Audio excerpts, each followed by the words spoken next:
I'm just getting over a cold, so my voice is a little raspy. If you can't hear me, wave your hand like an idiot. And I know, there's always one person who's going to do that. So, anyways, our presenter tonight is Nathan Slater, and I've seen his work before, and I think we're in for a real treat because he's a real professional in doing this. Nathan hails from North Vancouver. He completed the Certificate of Wilderness Leadership and has been working as an outdoor educator ever since. Since becoming a level 3 sea kayak guide, he's been looking for new ways to challenge himself and has been teaching kayak skills and working in more remote environments. When not working, Nathan is an avid road cyclist, canoeist, backcountry skier, and amateur film photographer. Sounds like a lot of our members, actually. Nathan is also newly on the BCMT Trail Board. Nathan is the owner of, in quotes, a little paddle, as he called it, your ultimate source for all things sea kayaking. The company offers coaching, one-on-one support, training to improve your skills, gear, books, reviews, plus tours and courses. So if you look on the web under one word, littlepaddle.ca, you can find the website. So Nathan, please come up and do your work. Thank you.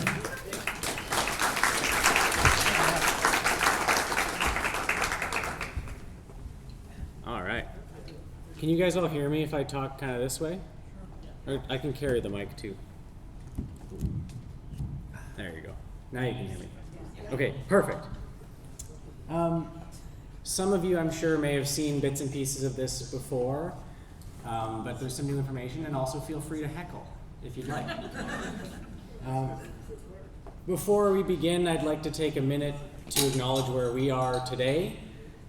This is the unceded territories of the Lekwungen-speaking peoples, so the Songhees, Esquimalt, Wet'suwet'en peoples. The word Lekwungen translates roughly to the place to smoke herring. So this particular location has had a history of use and activity and vibrancy long before we were here. A theme throughout this presentation, throughout the trip, is trying to say thank you whenever possible. And so a way to say thank you in the Lekwungen language is you can put both your hands up like this and say Haichika.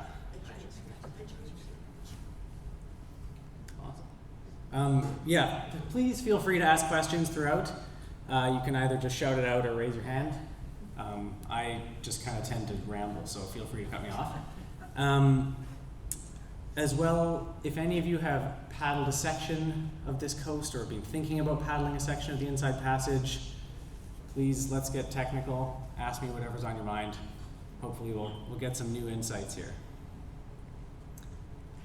So this was the trip. This is Sanesh and I.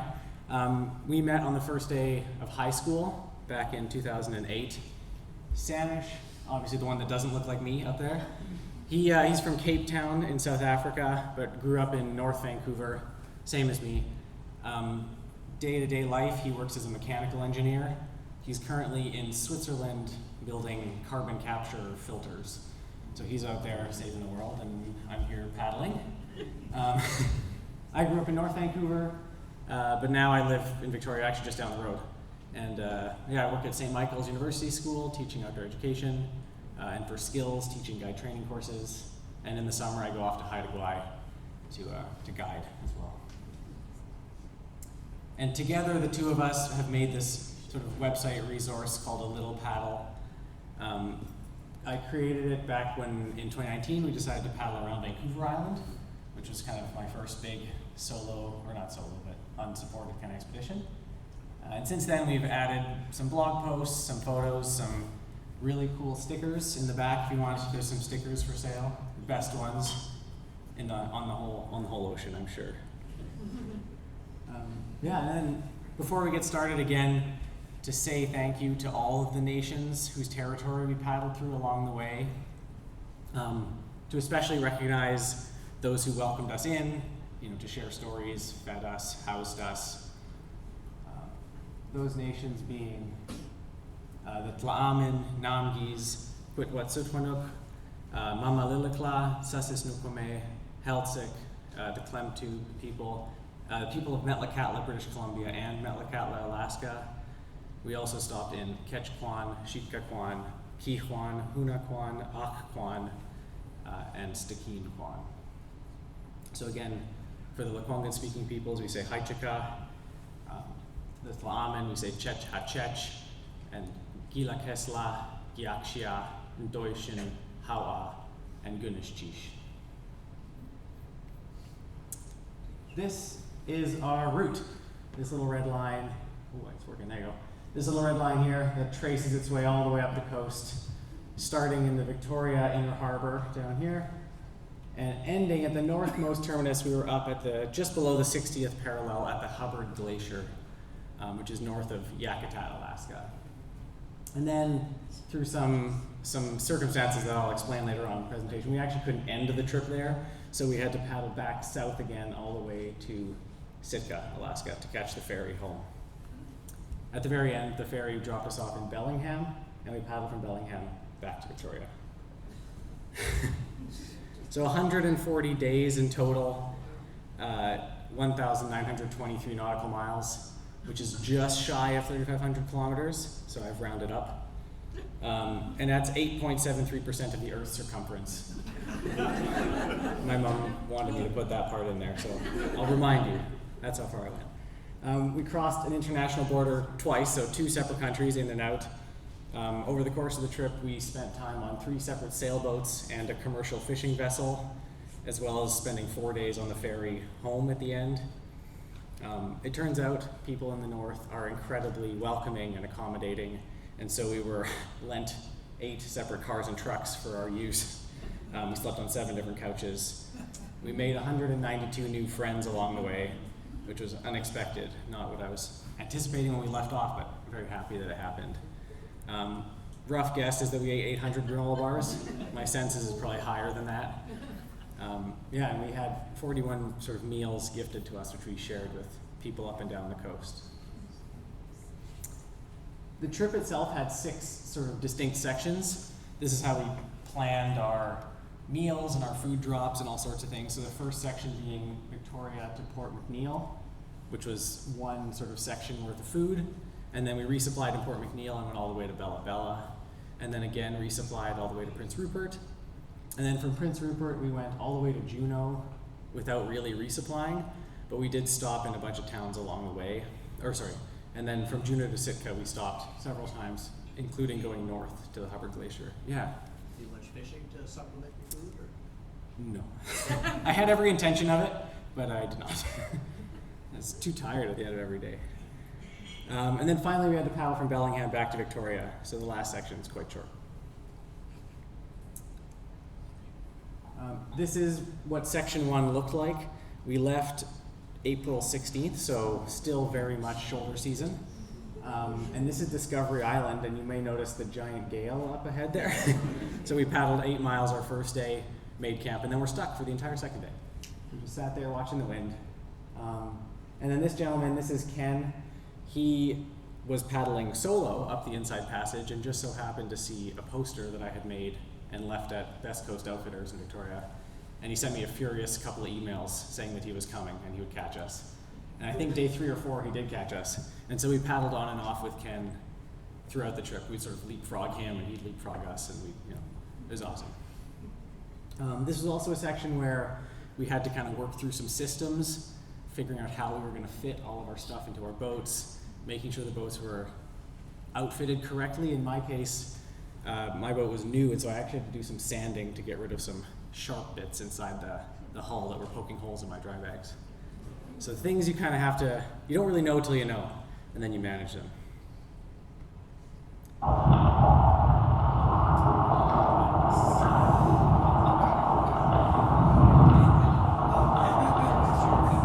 This is the Johnson Strait, so this is also a lot of what our first section looked like. Pretty heavy downpours. But next, Port McNeill to Bella Bella. This was the first time we got to spend a night on a sailboat. This is Masha here, this is her sailboat, and she found us on the internet on Instagram and was following along and said, at some point we'll try and meet up. And we met up just outside of Telegraph Cove. We also had the opportunity and the privilege to witness a celebration in Alert Bay, which was the day that they were finally removing the last of the fish farms from the Broughton Archipelago. And so we stuck around town an extra day or two to sort of bear witness and just attend this pretty amazing day. Oh, there you go. And then the next section, so Bella Bella onwards to Prince Rupert. A little bit of a change of pace. We had 5 people join us for this section, mostly because I needed a way to get our food delivered. So I figured if people were coming with us, they'd be incentivized to bring food. Yeah. Had a number of people. There's Griffin and Sarah and Jordan and Barton and Jay is my dad. And from there, we basically paddled up the inside passage. It turns out at this point we kind of had to move quickly because they were on limited time schedules, and Sanesh and I at this point were not on any kind of schedule. So we moved quickly, we went up the inside passage and ended up in Port Edward, which is just south of Prince Rupert. Do you have a question? You're just scratching your head. Oh, never mind. This section also allowed us to do some fun stuff.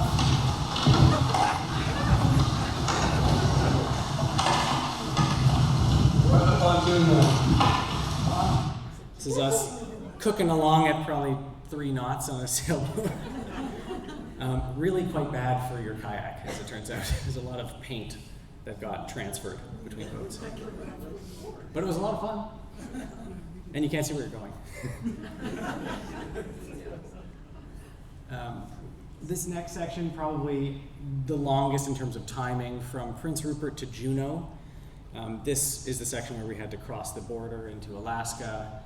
All of a sudden the scenery really changed from our coast, which is quite remote as far as coastline, to Alaska, where there's actually towns all over the place and lots more sort of activity. So even though you're further north, you're further in sort of the boonies, as it were, there's way more human life. This was also our first time seeing intertidal glaciers. So glaciers that are floating around. Yeah? Did you have to clear customs going up? We did have to clear customs. And how was that? It was okay. It's an interesting process where we called ahead of time to the office in Kayaking, which in the States you just call directly to the office you're going through, whereas in Canada you have to call someone in Quebec who deals with it all. But they basically just knew we were coming. We had given them our passport numbers, and it was about 5 days between us leaving Rupert and arriving. So we were illegal aliens for 5 days. They didn't seem to mind though. This is a factory in Kayak, Alaska that makes dry bags, sagebrush dry bags, and they had reached out to us before we left and given us some bags to use. And also they said, if you're nearby, you should come and hang out. And so we actually slept in the factory for a couple of nights, which is pretty fun. We all started getting a bit kooky at this point because you're nearing day like 80 of being on the water. So we tried some stuff that maybe is inadvisable in other times, including an overnight paddle. We paddled 41 nautical miles between Teneke Springs and Hoona and did a portage in the middle because we had to do this portage at high tide, and the high tide was 11:30 at night. So there's a video here you'll see. All right, it is 3:30. We are 14 hours into our journey. Ken's listening to an audiobook on his speaker. The sun is rising up ahead. We're about 6 miles away from the town of Hoona, paddling north through Port Frederick. It's been an incredible night. It's not over yet. That's how I felt. That sort of face kind of described it. But we had lots of daylight because it was right around solstice and we were pretty far north. And so I think it was only dark for maybe the 2 or 3 hours in the middle of the night, and that was it.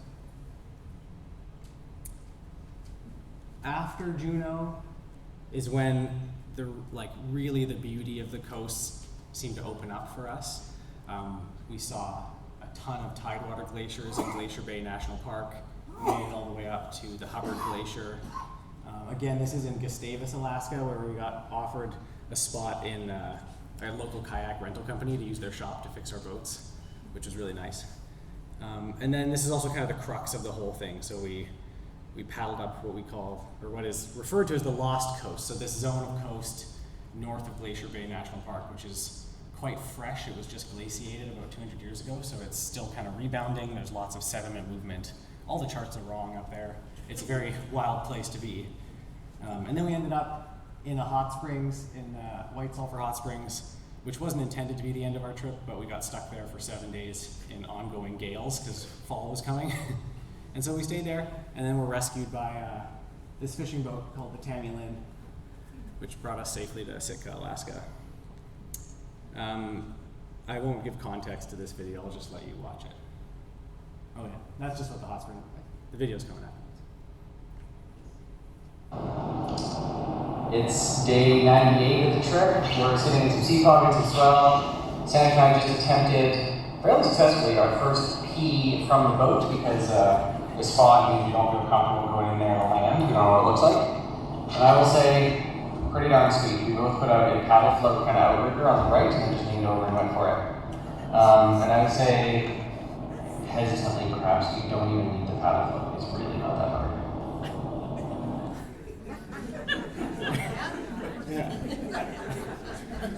If anybody wants to try, I can explain. It's not that hard. Can you demonstrate it for us? Yeah, I could need a kayak to show you, but I couldn't. It's extra hard with the dry suit.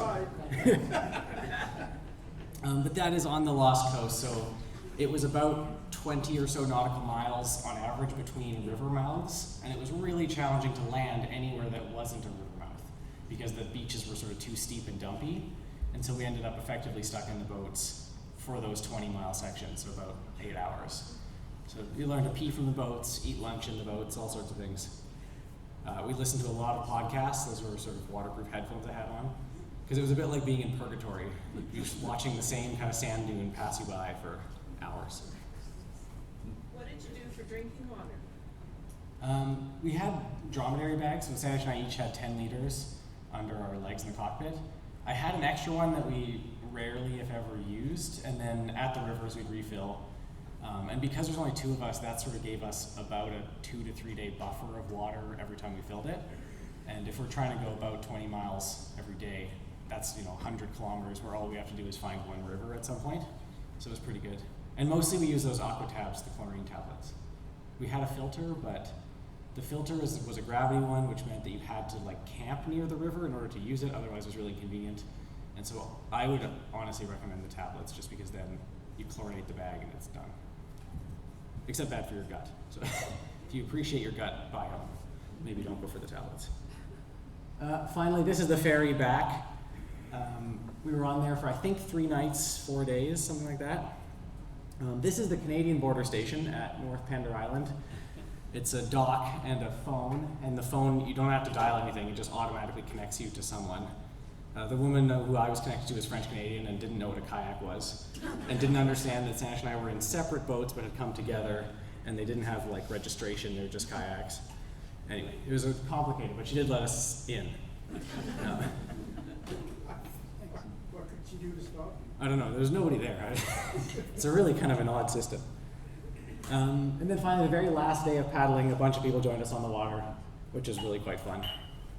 And we returned back to almost exactly where we left from, right in the inner harbor. I figured instead of just kind of day by day going through the trip, because it was 140 days long, I'd instead just tell a couple of stories and try to fill in some gaps. The first story I'd love to tell is about how we ate on the coast, because I feel like it's a big barrier to doing expeditions, is thinking about how to manage food and what to eat and when and how to pack and all that sort of stuff. So this is what happened to us as we went along. So initially we very much prepared for a backcountry expedition. This is our bin. So this is section 1, 2, 3, 3 is a double, 4, and then 5 is a double. No, 1, 2, 3, 4. Anyway, there's 6 sections there of food, all of it being freeze-dried or dehydrated or some kind of concoctions that we had made up. We partnered with Valhalla Pure Outfitters, and so actually they have all of our recipes on their blog somewhere. So if you want to know what we were packing, you can find those recipes on their blog. And at the beginning, that's how we also ate. So we were rehydrating very diligently, scooping out exactly the right portions, trying to be conservative, so we'd end up with a little bit extra, or perhaps be able to sort of make it to our destinations in terms of a daytime or a number of day budget. A trick we learned along the way at this point is that if you add oil to your rehydrated food right at the end, it tastes way better. Because you can't really dehydrate oil, which means all of your food is going to be missing that sort of fat component. It makes it taste like real food. This is how we did our meal plan. So this is, I think, section 1. So we'd have the number of days in each section, the number of each dish, the number of people eating the meal, which is usually just Sanesh and I, but obviously when there was 5 other people joining us, we had other numbers. And then from that, we sort of create a shopping list of what to do.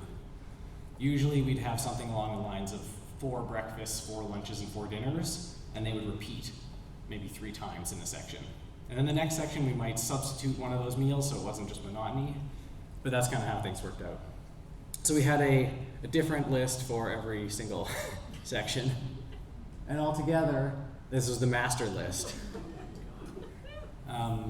I felt like we needed to be prepared, you know? It's a big undertaking, so I had mapped out where I thought we may end up and the distances we might go and who was paddling and what we might eat in these sections and all sorts of stuff. It turns out by day 3 we were off the schedule. Like, it was not really useful. Did you ever add up the cost of all that food? No, but it was likely in the several thousands of dollars. Yeah. Several thousand, not 7, probably 2,000 or 3,000. Food's expensive these days, especially freeze-dried stuff. We also, there's a place in town by Uptown Mall called Total Prepare that sells dehydrated or freeze-dried like ground beef and chicken and stuff. And they were gracious enough to give us a discount because I was buying like their whole supply. Yeah. So you didn't freeze dry your own food? You got prepackaged most of it? We dehydrated a lot of food ourselves. But I don't have a freeze dryer, so things like, especially meat, really freaks me out to dehydrate because it's not actually like infinitely shelf stable. And so the idea that we might not eat it for 4 months meant that I was hesitant to do that. What we actually settled on is there's a lot of stuff that you can buy that are just kind of ingredients that are already powders or dehydrated or shelf stable, and you can just mix them in whatever way you want. And that I find is sort of the easiest, quickest, cheapest on that kind of Venn diagram of usefulness. It sits in the middle. This section we were also jumping on every single burger and restaurant we could get our hands on. For the reason, other than taste and deliciousness, was because every time we ate a burger at a restaurant, we now had 1 extra backup meal that we could keep. And that felt, at this moment, really important to us. This is the Dingy Dock Pub in Nanaimo. This is Ken. This was the day we met him. And then, I'm not sure where that burger is, but it wasn't very good, I don't think. What we learned along the way, though, is that all the way up the coast, people actually wanted to feed us. Crazy. We'd show up and people would assume that we're starving. So they'd offer us meals, like, right away.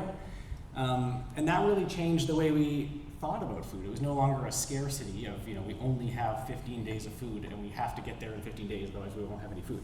It sort of changed the way we thought about things. For sort of reference, this is in Alert Bay at that celebration. This is the feast they had after to sort of thank us for having witnessed what they were doing. We actually had someone on the Lost Coast fly over in an airplane and airdrop us a 4-pack of beer. So that was pretty cool. They put a little float on it and it landed in the river back there. What else we got? This is pickled octopus. All sorts of really incredible food. And all the way up, the seafood, absolutely incredible. People who are harvesting and understanding what to look for and what's in season. And really, it's a part of life up there to be a little bit, if anything, self-sufficient, if not completely self-sufficient. A very different way of thinking. Certainly, these families which would eat, eating the equivalent of hundreds of dollars of halibut from the grocery store here, but it's something they got that day and is a part of their sustenance. It was really eye-opening for me. Also, someone gifted us at one point a bag of skew, which is this dehydrated roasted seaweed. And so we actually carried around like a 1-pound bag of dried seaweed on the ocean for about 100 days. Because we couldn't get rid of it. Someone gave it to us. Finally, we sort of got smart to this idea and we decided that we should feed people in return. And what we settled on was a big, huge bottle of bourbon and also that brownie mix from Costco that you can make with just water. Got really good at making brownies in a pan and then sharing meals. It felt really good. People would, invite us over and we'd have something to offer in return. At the very end, we weren't sure what to do with our bottle of bourbon, so we left it in a food cache at Glacier Bay National Park with a little note that said, you should drink this in front of a glacier and send us a picture. And so we never met these two people, but that's them drinking the last of the bourbon in front of a glacier.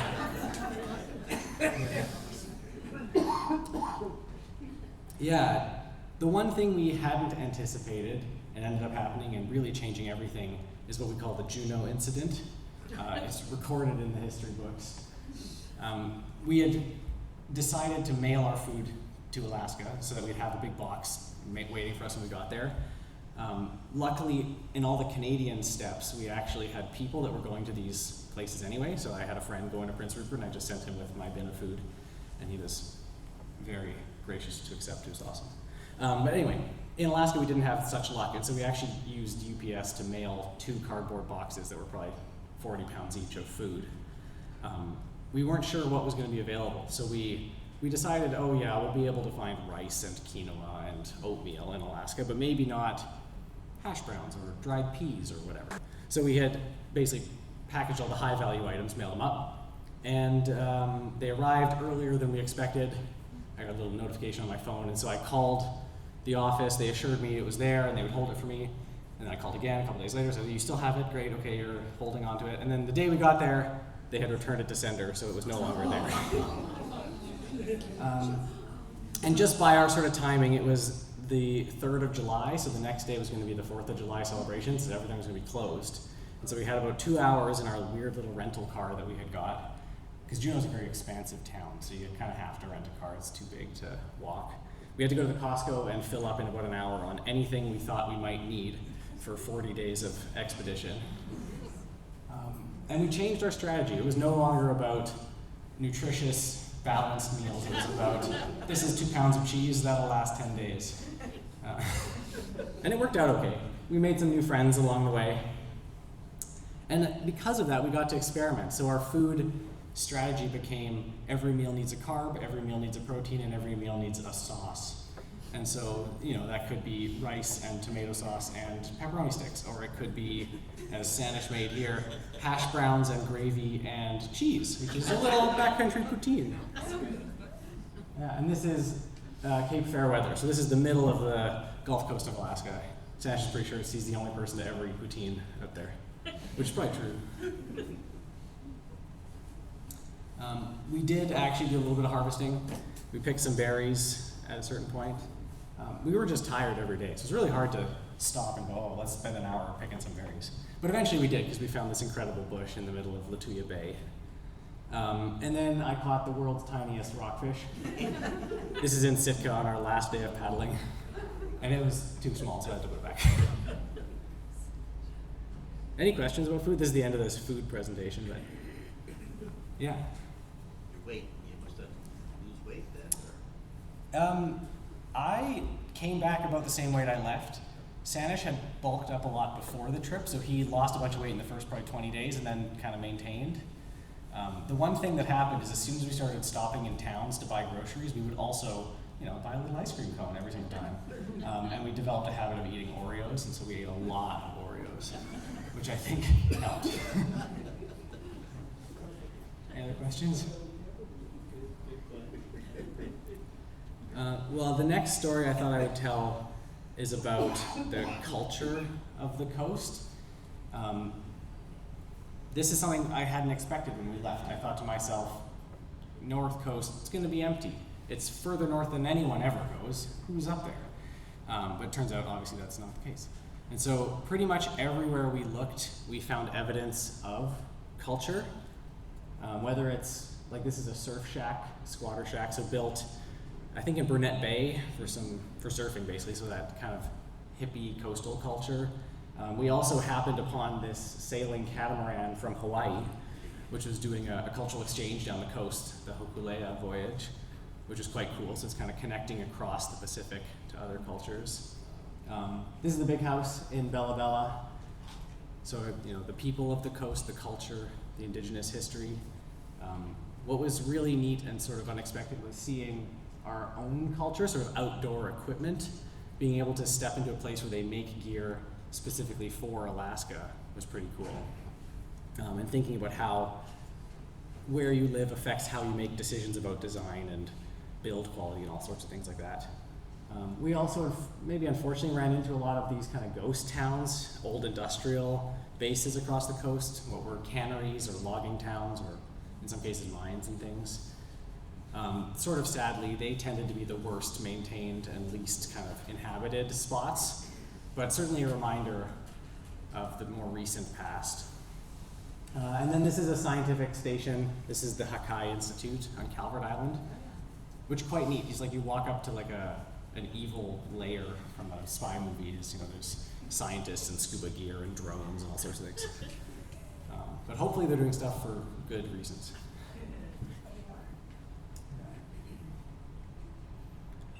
We found cultures that were old and also culture that is new. This is on this side. Oh, what did I just do? There you go. This is the 4th of July celebrations in Juneau. So, old by America standards. It's 250 years old, but pretty new by the standards of the coast. And then this is that celebration again in Alert Bay. So a time-honored ancient tradition of passing on information and sort of culture orally, but also for a brand new project, the removal of those fish farms that I think just happened days before we got there. The final farm was pulled away. Our trip took us through 5 separate language families. So this is groups of languages that have a common kind of ancestor: the Salishan language, the Wakashan, Tsimshianic, Nadene, and Haida. And then branching off of that, tons and tons of other dialects and languages, including the Lekwungen language, Saanich, Kwakwala, Haida. And something for us to recognize is these are actually all the areas that are currently covered by treaties, or were when I made this PowerPoint. There's the Nisga'a Nation Treaty, the Tla'amin Nation has a final agreement. Alaska, which is not totally represented, has a Land Claim Settlement Act, so actually the Panhandle is covered by what is effectively a secession of land, and so is all of these sections down in Seattle. But most of our coast still remains unceded, and so it's something to keep in mind as paddlers as we do these trips along our coast. This is my plug for BC Marine Trails. There you go, Norman. This is how we plan for success. So BC Marine Trails has this awesome tool that I'm sure you're aware of. This is the old tool. The new tool just came out a week ago, and it's even better, but it allows you to look at campsites and get the information about which nation they're in, what the protocol might be, who you might pay a camping fee to, which sites you should avoid because they're sensitive. Really quite amazing. Obviously didn't cover our whole length of the trip, but was super useful on the BC coast. And it allowed us to travel in a good way. So being able to prepare ourselves for what would be ahead. And we actually, so what I did is created a list of all of the nations I could find emails for and sent out a draft email to all of them explaining that we were going to paddle through their territories and we'd love to be accepted and hosted if they were interested. We would also love to avoid sites that they didn't want us to touch if they'd like to. And so just kind of announcing ourselves and letting it be known what we were doing, which is not expected, certainly by most nations, but felt right given that we were crossing the territories of over 70 different nations. And what happened from that is we got some answers back. Some people said, no worries. Some people said, we don't know what's happening. But the people in Metlakatla, British Columbia, actually offered us to stay on their reserve. They said, we don't have a campground on the reserve, but we'd love for you to come by. There's a piece of grass you can stay on, pitch your tents. And we had a contact. And so that was one day out of Prince Rupert. Yeah. Oh, is this video gonna work? All right. After 4 days in Prince Rupert, staying at Jasper's house, we're finally off on the water. We have a bit of a flood tide against us, so we're working nice and hard. We're going about 6 miles up ahead to the village of Nautical for the night. We've been invited Washington State. Pretty stoked on that. So this is Metlakatla, British Columbia. So we arrived at a beach that no one was there, and so we kind of parked our boats and wandered around town and just kind of talked to anyone we met until we found someone who would listen and explained what was happening. And the person we met was actually working for an elder in town and said, "This is awesome. The guy I'm working for, Michael, would love to meet you guys. He's into kayaking, he's into the outdoors. He would love to chat with you." And so he met us down at the beach and explained that he had built a cabin on this really cool island just across from town, that we should stay there instead. And so we did. We paddled across. This is the view outside of his. This is the view outside of his cabin. I didn't take a picture of it for whatever reason. I don't know why. But it was quite amazing. And he actually came out on his little boat, and we chatted for the night, had hot chocolate. And he explained that Metlakatla, the community, had actually been split in two during one of the epidemics. And so there's a Metlakatla in British Columbia and a Metlakatla in Alaska as well, which we didn't actually know prior. So we had made no contact with the people of Metlakatla, Alaska. But Mike told us that he had a cousin up there who would love to host us as well. And so he gave us the contact information and sent us on our way. So for someone asking about the border, this is what the border looked like between Metlakatla, British Columbia, and Metlakatla, Alaska. This is the border between Alaska and British Columbia. That's Alaska in front of us. It's BC behind us. Here we are. Yes, there's no big dotted line floating in the sky or anything. Yeah. And then so probably 2 days after we crossed the border, a day and a half, we arrived in Metlakatla, Alaska, where Johan, who's Mike's cousin, who lives there, had actually posted in the community Facebook group that we were showing up, and so we were people knew we were coming. He had put out a little bio. So we were kind of driving around town waiting for us as we showed up. Immediately as we walked off the beach, someone came by who worked for the National Weather Service and handed us a pamphlet, and was like, "Hey, I've been looking for you guys. Here's how you get the weather in Alaska." It was pretty cool. What he also did was host a competition to see who could feed us the best food.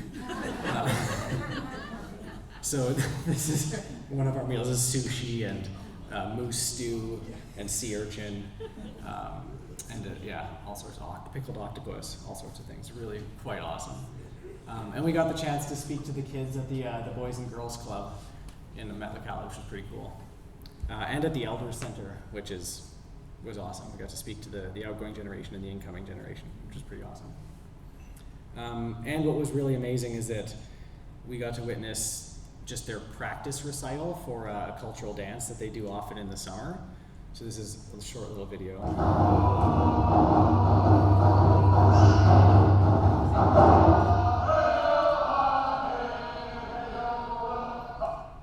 So this is Tsimshian.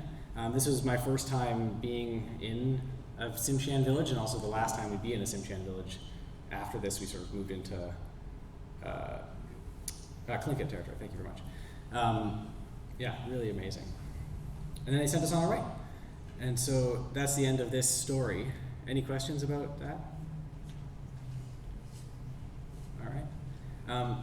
This next story is about what we also hadn't really anticipated finding along the way, but in retrospect should have been obvious, which is some really big ice. We stopped at a number of glaciers along the way. In the south end, we stopped at LeConte Glacier, and then we did a tour through Glacier Bay National Park, where we saw the Ptarmigan Glacier, Johns Hopkins Glacier, the Marjorie Glacier, and the Grand Pacific. And then as we paddled up the Lost Coast, we passed by La Perouse Glacier, and then finally we stopped at Hubbard Glacier. So all of that is within this yellow square at the top here. LeConte Glacier is fairly close to Wrangell, Alaska, which has a ferry terminal, so if you wanted to go visit, that would be one that's fairly accessible. Also, Glacier Bay National Park is really an excellent place, and also ferry accessible. So you can wheel your boats right onto the ferry in Bellingham, and it'll drop you off right in Gustavus, and you're good to go. So this is where LeConte Glacier is. That's the Stikine River coming out of here. Wrangell, Alaska is kind of right there, I think. And the LeConte Glacier is right here. We visited it on the summer solstice. So we stayed at this cabin called the Mallard Slough, which is right in like this river delta, so it was a horrible buggy night, hot, it never got dark. And at about 3 a.m. we had to leave anyway, because to leave the slough we had to leave at high tide because it was all a mud flat. And then we stayed around the glacier for the entire dropping tide cycle and then could only return at high tide again. So we were basically locked into this 12-hour adventure. And this was our first time. Jordan was still with us at this point. And so this is our first time seeing icebergs. So we spent a lot of time taking photographs of this one iceberg. And then we eventually got sick of them. This was also the first time I had ever thought about the idea that icebergs could just kind of be intertidal and get stranded as the tide drops. And that's probably the size of like a smart car. Like that's not a small piece of ice, but they just get stuck, and that's what it is. This is LeConte Glacier. Comes out of the mountains, creates this kind of crazy, slurpy looking flow of ice. And I think this is about as close as we got to it, because we weren't really sure what the protocol was. It's not all the time you get faced with a wall of ice that's 100 feet tall. LeConte Glacier, as we learned later, is also unique in that most of its ice is below water, and so we could hear the glacier calving all day, but we never actually saw bits of ice falling off. And that's because this glacier specifically, the ice tends to break off at the bottom and shoot upwards. So all day it sounded like a thunderstorm. Like you could hear these giant cracks and crashes, but we never saw anything, which was really spooky. You have a question? Did you go into Ford's Terror on the north side of the Country Glacier Inlet? No, I don't think so. Yeah, this was a strange kind of offshoot adventure where we just so happened to realize that we had time at the solstice, and so we didn't know anything about it. We were already camping and had no sort of cell reception or anything. We're just like, well, it's here. Let's go see what we find. Yeah. Here's your Did question. you have a drone to take that photo? We did, yeah. So I carried a little drone with me for 4.5 months and maybe flew it 20 times. But it was worth it for these pictures. Also unique about LeConte Glacier is that it's very far south by glacier standards. So the water was actually quite warm, which allowed me to do some showing off in my kayak just cause without freezing.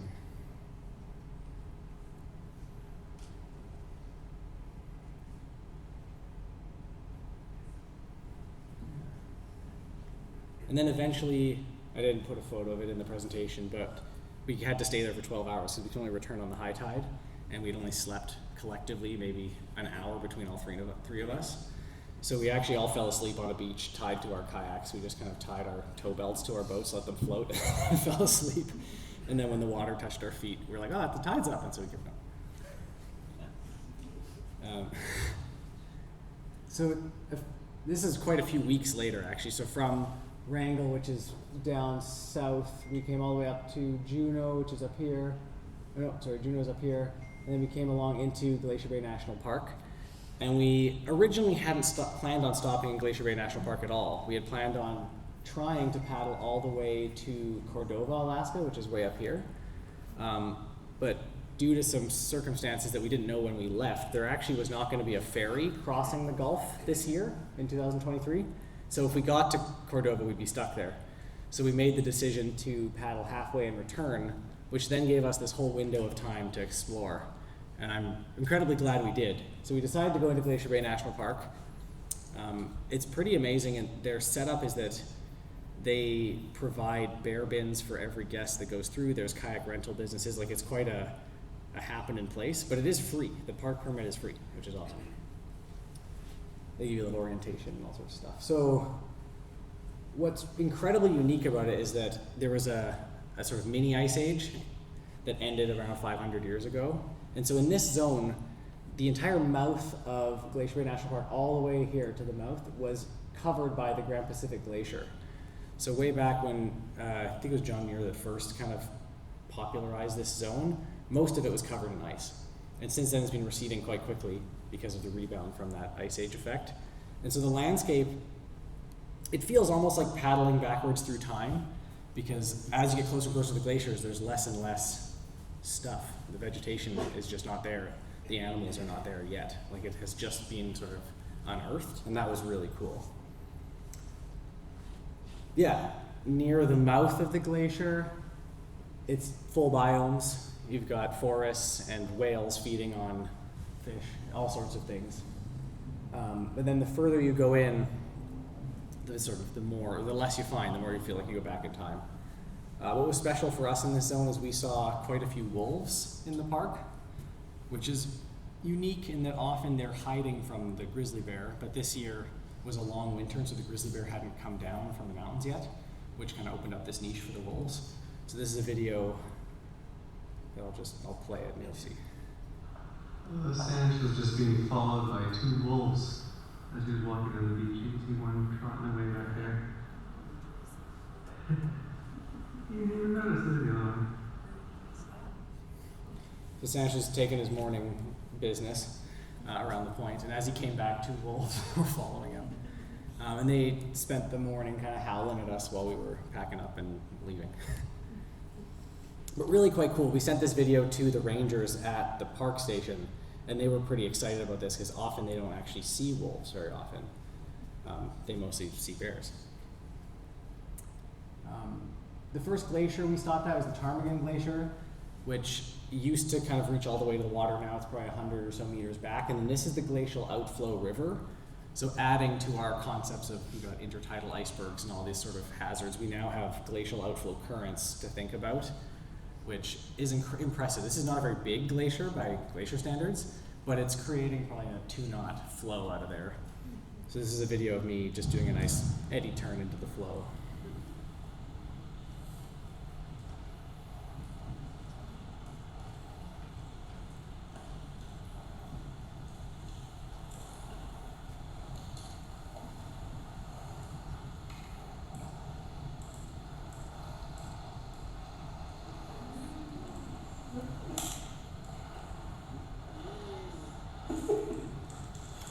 There's quite a bit of current.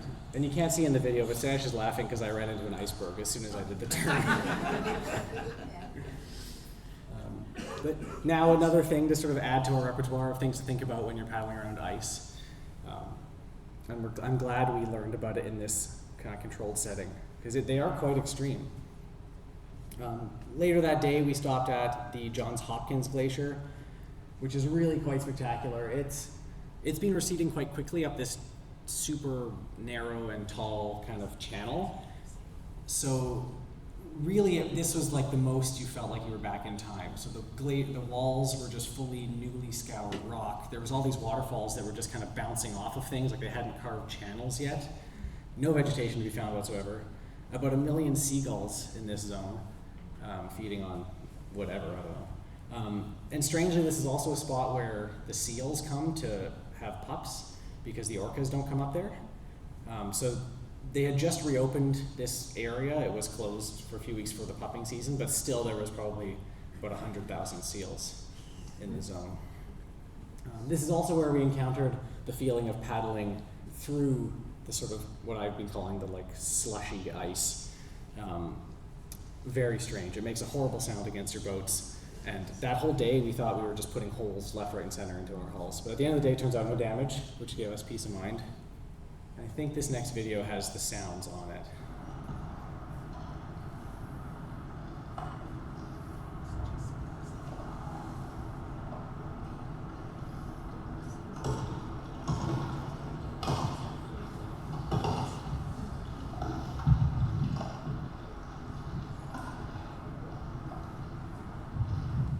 So that's, in the background, it's the striations of the Johns Hopkins Glacier as it comes down.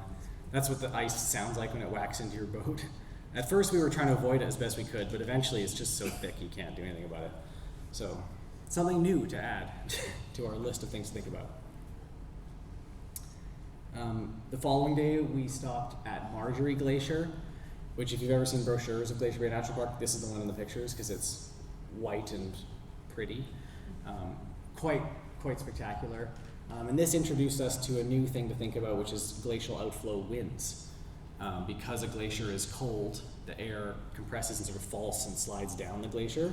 And as it shoots off the front, you end up with, sometimes rain, but also like a serious drop in temperature and a raising in wind speed, just in that niche little environment right in front of the glacier.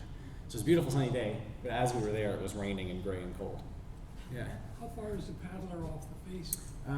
The picture is deceiving. I'm probably 300 meters away from the front. Yeah, which is good. I'll show you this next video.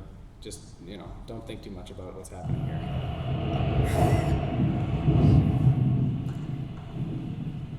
So that's Marjorie Glacier, and that's me right there.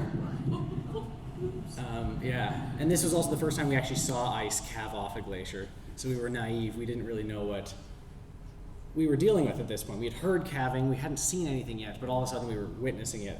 It was probably the size of a bus that just fell off next to me. But again, I am like 300 meters away. It's just the perspective of Sanesh's phone camera. But there's quite a wave. That little piece knocked off probably a foot-high wave. The next glacier, so this is Grand Pacific. This is the glacier that at one point blocked off the front of Glacier Bay National Park. And now it doesn't actually reach the water anymore. This is the terminal moraine that we're walking on, so the bit of debris that sits at the bottom of a glacier.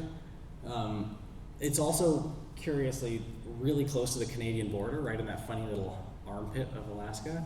So we thought we'd try to walk to the Canadian border and high-five it. But then as we learned, terminal moraine is not a place you should be walking because it's incredibly unstable ground. It's sort of rocks on top of ice, on top of permafrost, on top, anyway. So it was moving too much for comfort, so we turned around. Once we left Glacier Bay National Park and rounded to Cape Spencer, which is right down here, all of a sudden this here is what's called the Lost Coast. It's the Gulf of Alaska, so the Gulf of Alaska is right here. Prior to our trip, we had only ever found one person who had paddled this area before. Turns out, now that we know, there's probably about a dozen who have done this, but it's really not a common thing to do. The person we had met is someone named Freya Hofmeister, who's a German explorer. Some of you may have known her, or know of her. I messaged her on Facebook and asked what the deal was.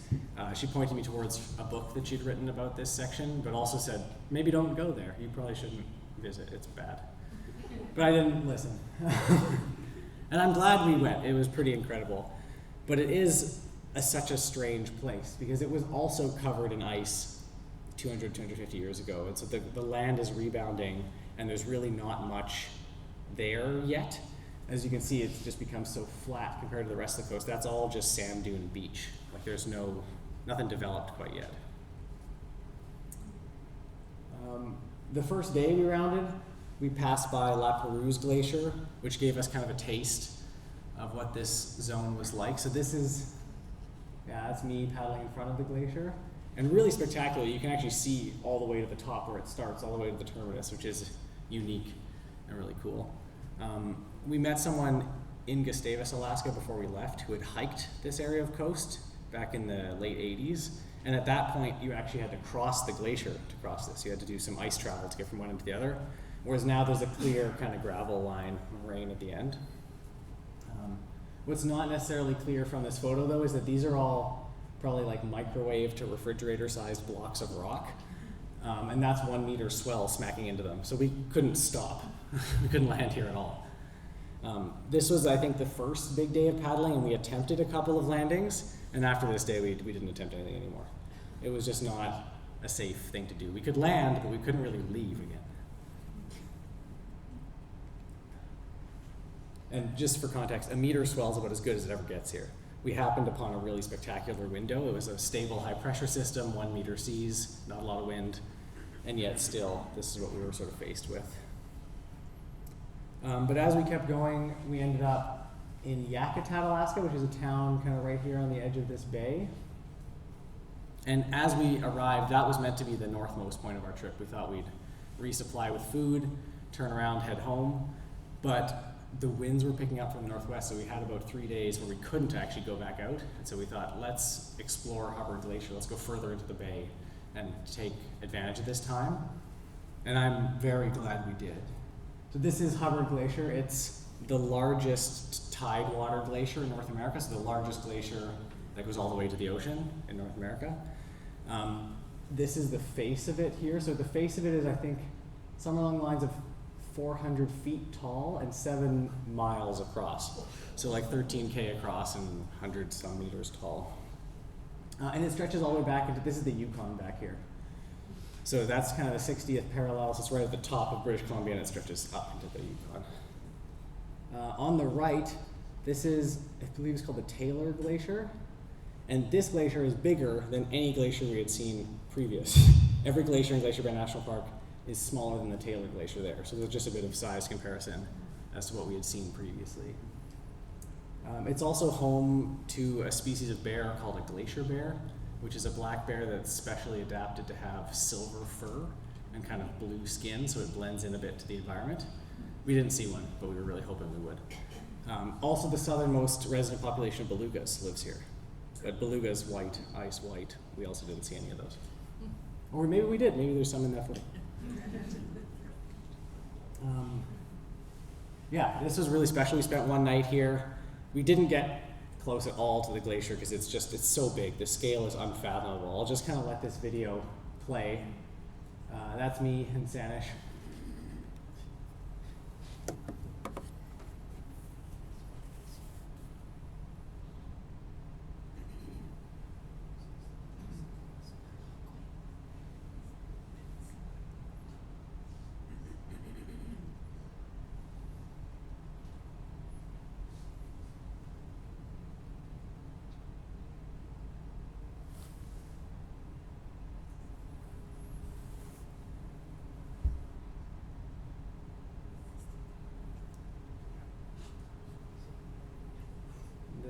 The same person that we had met in Gustavus who had hiked up the coast and had to cross La Perouse Glacier had also camped here before, back in the late 70s. And you may have seen at the start of the video on the left-hand side there was an island of rock. She had camped on that island and it had trees and a beach on it. And then at some point in the intervening years, the glacier had advanced, scraped everything off that rock, and then receded again and left it as just a rock. So that's how kind of dynamic this zone is. Pretty much right after we took this video, we realized that the current was dragging us towards the glacier at about 1.5 knots. And so we thought, it's time to leave. And so we turned around. This is a video of a calving event on this glacier. We're really quite far away in this video, but this is a chunk probably the size of a house falling off. And you can hear the sound wave arrive after the splash, which is quite cool.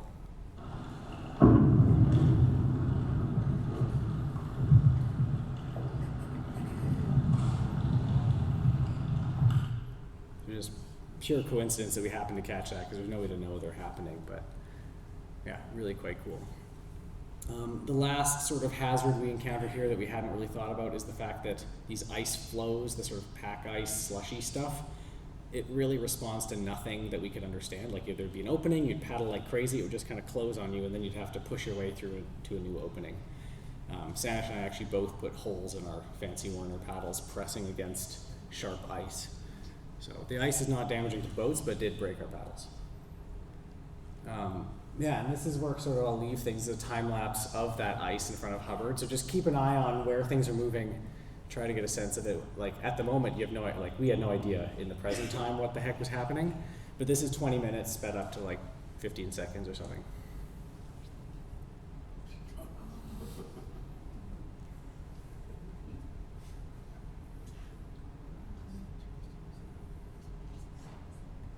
At some point you'll see something happen, something calves off the glacier, which creates this sort of wave pattern that then dissipates. So you also get really unpredictable waves at the shore. It's not like swell that you can sort of predict, it just kind of happens. And then Sanesh tips over his camera. Or maybe I tipped it over, I'm gonna say Sanesh did it, but it might have been me. You notice right before that tipped over, a piece of like an iceberg, probably the size of a house, also came floating in off screen. So these are the kind of things that we really kept in mind as we landed and launched from that beach, is that we had to move the boats away from shore as quick as possible before a refrigerator of ice lands on you. What did we learn through this whole experience? The first thing, especially for Sanesh, because I had a foam seat, he had a fiberglass seat, you get a really cold butt when you're paddling in water that is 0 degrees because it's got ice cubes in it. We learned about glacial outflow currents and how they can be powerful enough to sort of override tide. If you think the tide should be rising and therefore pushing you towards or up the fjord, that may not be the case. So things to keep in mind. It's super easy to get pushed around by the ice, and it's very hard to know what the ice is doing. So really being proactive and taking advantage of opportunities when they present themselves, like just paddle like hell up an opening until it's gone. Watch out for your paddle blades. If you're out there, maybe use your spare if you have a plastic spare or something like that. But truly nothing beats camping near these tidewater glaciers. The sound is like a sort of, it feels like a mythic kind of thunderstorm, like you know, all these crashing of calving all night. The smell is really cool. The sound is really awesome. Yeah, yeah. Speaking of paddles, I thought What I saw about you using smells? Greenland at one point. Yeah, so Sanesh and I each had a Euroblade and a Greenland paddle, both for some difference in case we got bored of one, and also just as a spare. I ended up using my Euroblade more, just because I find after about 5-6 hours, I tend to slouch when I'm with a Greenland paddle, and that hurts my back. So, but Sanesh was more of a Greenland guy. Yes, you say sounds, we heard the sounds. Yeah. What are the smells? I mean, you kind of have to just go there and see for yourself, I guess. But no, it's you know, like that smell of like the landscape after rain, how everything kind of feels a bit alive and electric. It's like that on a bigger scale. Yeah, petrichor, but also it's like new rock dust, and it's really quite cool. Yeah. Did you navigate entirely with electronic GPS? We had a couple of things just based on the distance. We didn't carry charts for everywhere because we realized we'd be crossing about a chart every day. It'd be a lot of charts. So we used Navionics quite a bit. That section of the Lost Coast, as it turns out, because the charts were made in 85 or whatever, and the landscape is constantly eroding and shifting, all of the river mouths we meant to camp at were like 5 miles north of where they said they were on the chart. So we actually were using satellite images because they were quite recent. And even they were, you know, whatever, 500 meters off or something. But yeah, Navionics is sort of the main tool, except it means pulling out your phone, which is quite scary. Yeah. Yeah. How were you communicating with various towns, not here, but in other places as you went along? Yeah, we had, Sanesh and I each had an inReach so we could text people back home, and he was actually tracking the trip in sort of semi-real time, so he could have checked in on our website in 2023 and watched us kind of move up the coast. But mostly in terms of the towns, if we knew someone there ahead of time, Sanesh was the designated socialite, so he would be texting them. But mostly he just has a knack for meeting people, so we'd be kind of an oddity when we would show up at the beach. People would just kind of flock to us, like, what the hell are these people doing? And then usually by the time we were packed up, Sanesh would have explained what we were up to, and we'd have like dinner plans, which was kind of fun. Very annoying for me because I like to decompress in the evenings, but also, like, how do you say no to dinner plans? Yeah. That's kind of where I thought I'd end, so thank you very much. Thank you.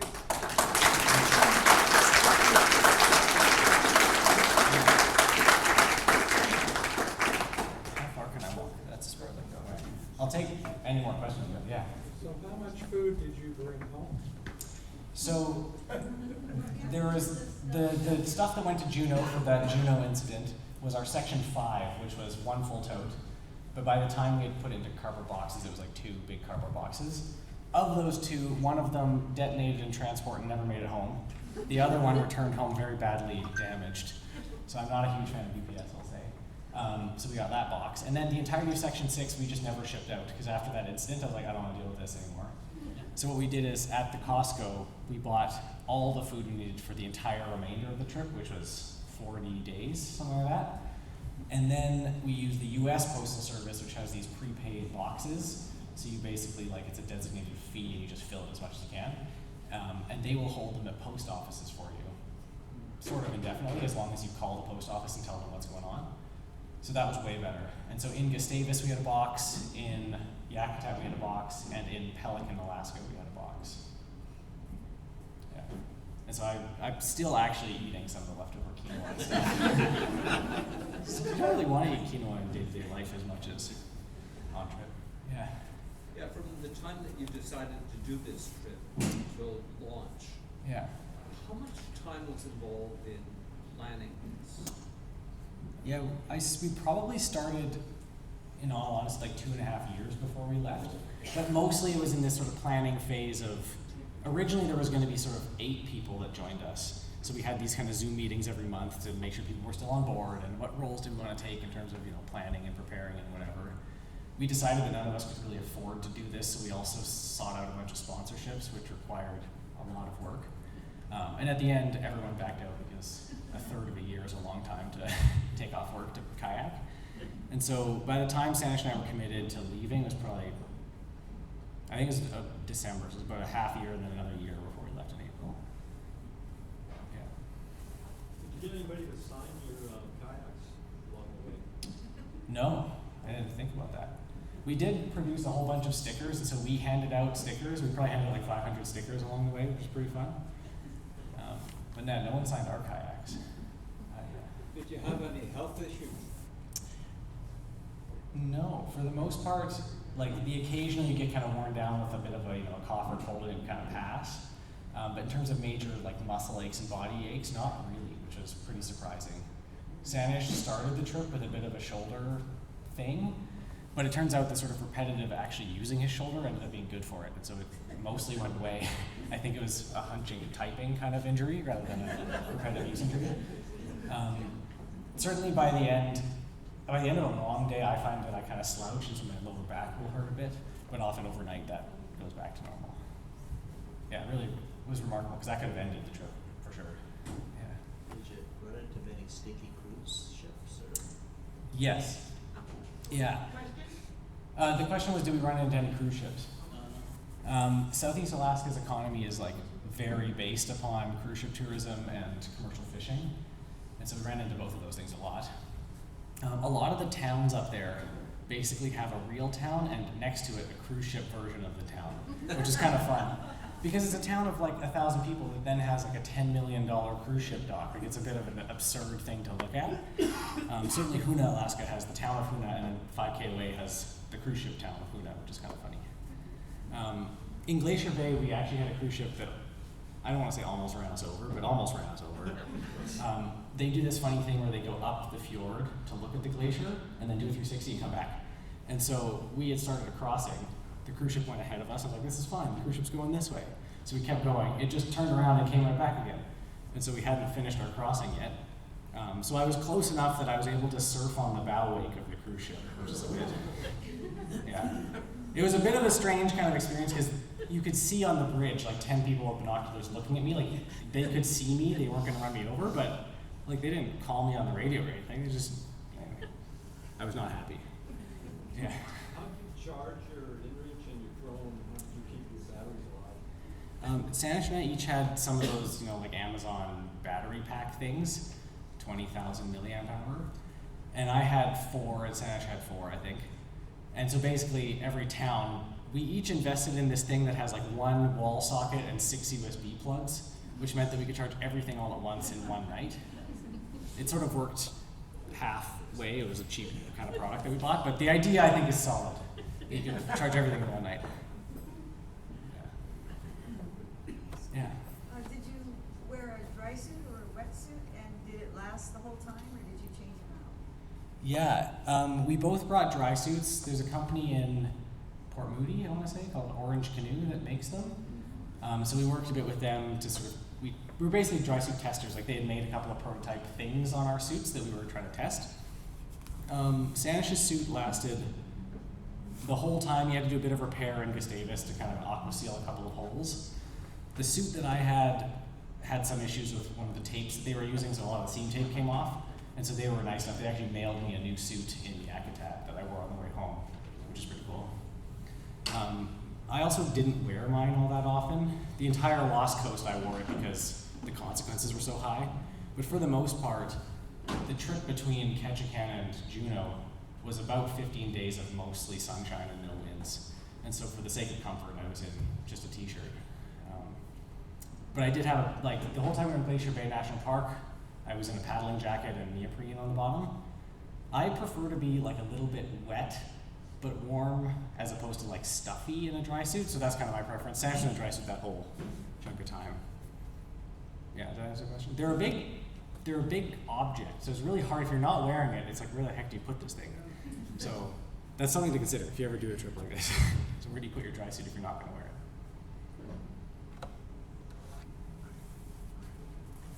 Any other questions? Where are you going next? What's that? Where are you going next? I don't actually have another sea kayak trip planned right now. In April, I'm going back to Alaska to ski tour up there, which is pretty exciting. I'd love to finish this trip in some ways because the original goal was to get all the way to Cordova and we only made it to Yakutat, I sort of had this vision of trying to get the boats back to Yakutat and carrying on, which I think would take 2-3 months. But that ferry is actually not in operation still, so it's been 2 years and they haven't reopened the Cross Gulf ferry, so there's no straightforward way of getting equipment to Yakutat. Will you do it in the same boat? I quite liked, I was in a Grand Illusion, and Sanesh was in a Telqua Sport, a Nimbus Telqua Sport. I quite liked it actually. It's an odd boat to pack because it's so rockered and so it's got that little keel thing. So unless you're on a sandy beach, it's like just flops around all the time. And it took me a while to get used to the fact that the place where your bum is the deepest in the water, whereas the kayak I had before was sort of quite flat on the bottom. So I was like, oh, if the bow makes it over a rock, I'll make it over this rock. I did scrape the bottom a few times. But now that I'm used to it, yeah, I like it a lot. It's playful enough that I won't get bored, I think is the key. Yeah. Oh. Did you say you work in Haida Yeah, I work for a company called Ocean Sound Kayaking in Haida Gwaii, so I'll be there for the entire month of July this year. Yeah, it's pretty awesome. I have also a vision of circumnavigating Haida Gwaii, or paddling the west coast a little bit. I've paddled now the sort of east coast of Guayhanas probably 5 times at this point, up and down, up and down. So it'd be nice to paddle somewhere else. See, I saw butterfly tours as you want to pay $7,000. Yeah. You can go from Masset down the west coast. Yeah, and I think Skills is running a west coast Haida Gwaii trip this year too. It's happening. Well, yeah, I guess if you're not tired of hearing me talk, please do check out the website, alittlepaddle.ca. There's some books and stickers back there if you're interested. One of the books is it's a book Sanesh made. It's about the Lost Coast. It's a photo book of that section, which is pretty cool. Yeah, I'm also teaching a couple of courses at Best Coast Outfitters in the spring. So if you're interested in expedition kayak repair or meal prepping for expedition, I think those are both currently on the website at Best Coast Outfitters. What's that? They do a Costco ride as part of that? Yeah. Well, we'll make some food in that course. Yeah. And I think, Siska, you get a deal at Best Coast, so I don't know what the deal is, so I won't say it out loud, but I think there's something. Yeah, thank you very much.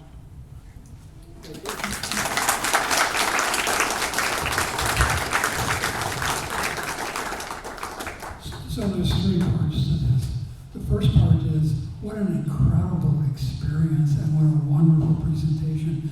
I certainly enjoyed it, and I know everyone in our audience certainly did. So we want to thank you very much for presenting tonight. The second part is, if you look out in our audience and you look at the average age of the member out there, there's a lot of gray hair out there. So it's really reassuring to see someone your age coming behind us to do what you're doing to keep this business and the whole sport alive. And you get our heartmost thanks for doing that, so thank you. And the third part, this is the much sought after and seldom seen Siska mug. So we've got one for you. And this is the last calendar. So I hope you have a place to hang that someplace. Yeah. These are all mostly Siska members, but the pictures all are from them, and they're month appropriate. So enjoy. Oh, thank you.